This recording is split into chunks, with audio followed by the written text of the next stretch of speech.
Monsieur Michel Colomb, aujourd'hui, l'Algérie est entrée dans une autre phase. On l'a dit, entourée de dangers à ses frontières. Un Sahel gangréné par le terrorisme islamique, un voisin libyen en pleine guerre des clans et un frère ennemi marocain qui, selon d'aucuns, après sa normalisation avec Israël, est devenu un porte-avions des Américains et des Israéliens.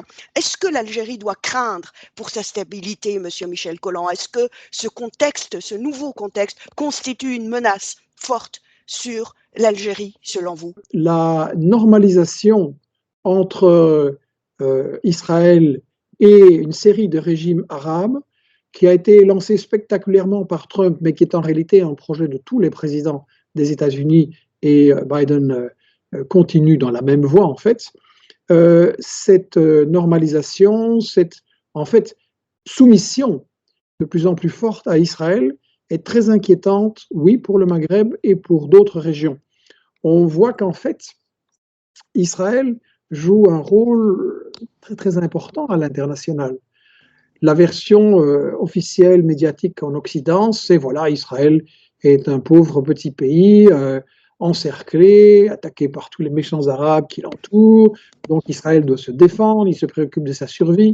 Mais quand vous regardez la réalité des faits, Israël est une sorte de petit impérialisme, si je peux dire, de sous-impérialisme, qui est extrêmement actif, non seulement dans la région du Moyen-Orient pour essayer de renverser l'Iran, pour essayer de détruire les mouvements de résistance palestiniens, pour essayer de contrôler le Liban, ça c'est mon prochain invité dans une émission de Michel Midi, mais Israël est aussi très très actif dans des zones, dans des régions stratégiques du monde où, à première vue, il n'a rien à faire. Il est très actif en Colombie, il est très actif en une série de pays d'Amérique latine, derrière des milices d'extrême droite, derrière des escadrons de la mort, derrière des coups d'État putschistes. La même chose dans une série de pays en Afrique. On a des livres et aussi des révélations même du côté israélien qui ont indiqué que le flirt, l'histoire d'amour entre le régime marocain et le régime sioniste, c'est très vieux, puisque Hassan II a fait appel, a été aidé par les Israéliens pour kidnapper et assassiner l'opposant Ben Barka en 65. Hassan II a trahi la cause arabe en laissant enregistrer par les barbouzes sionistes toute une conférence internationale qui avait lieu en 67 à Casablanca, où donc Nasser et tous les pays arabes étaient venus échanger, sachant qu'Israël préparait une agression. Et ça avait joué un rôle très important, parce qu'en réalité, à part l'Égypte, beaucoup de régimes arabes ne voulaient pas vraiment s'en prendre, résister à Israël et soutenir les Palestiniens.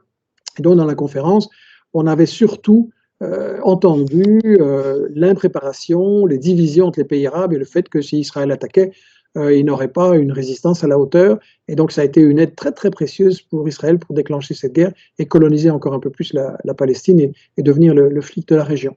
Donc, c'est vieux, ça s'est poursuivi, puisque Hassan II avait des rues et des places et des avenues et même un timbre-poste en Israël. Donc, en Israël, on savait très, très bien que c'était un agent, un allié très précieux d'Israël. Et malheureusement, cette histoire se renforce avec Mohamed VI.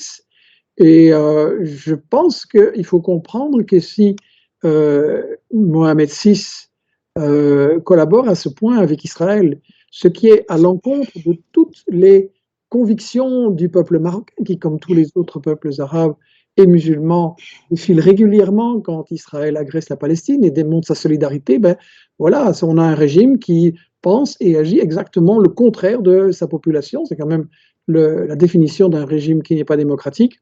Et là, on voit bien que Mohamed VI collabore avec Israël, aide Israël, risque de laisser Israël provoquer des conflits régionaux, avec les États-Unis bien entendu, tout ça dans cette stratégie de diviser la région et d'affaiblir ceux qui résistent aux États-Unis, à l'Europe, à Israël. Donc c'est quelque chose de très préoccupant dont on devrait parler. Et je pense que si Mohamed VI fait ça, c'est parce qu'il sait que son régime, au fond, est faible. Vous savez, il y a énormément de prisonniers politiques, il y a énormément de journalistes qui sont en prison, il y a des pratiques de torture, et on reçoit énormément de témoignages là-dessus. Et si ça se passe, c'est parce que le régime marocain est profondément injuste à l'intérieur.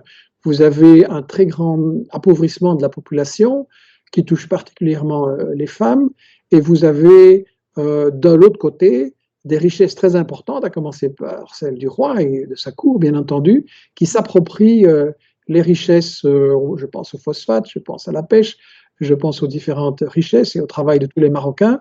Ça devrait être un pays prospère, ça devrait être un pays où la pauvreté est en élimination, mais pas du tout. Et donc, quand un régime a comme ça des raisons d'être détesté de sa population, il a besoin de parrains, de protecteurs étrangers, les États-Unis, la France, Israël, et il a besoin de faire diversion, il a besoin de boucs émissaires et de dire, voilà, si on a des problèmes, c'est à cause du Sahara occidental, c'est à cause de l'Algérie, c'est à cause des pays qui nous entourent, c'est pas notre faute, mais en réalité, ce sont des diversions qui veulent dresser en fait la population du Maroc contre de faux ennemis. Et est-ce que l'Algérie doit craindre cette histoire d'amour israélo-marocaine? Je pense que oui, il faut être très vigilant, mais bon, je n'ai pas de leçon à donner, je pense que vigilants, ils le sont déjà. Maintenant, on ne doit pas non plus penser que les gens de ce camp-là sont tout puissants. Il y a un certain affaiblissement des États-Unis, de l'Europe et une mise en difficulté d'Israël, dont on devrait parler peut-être si on a le temps tout à l'heure.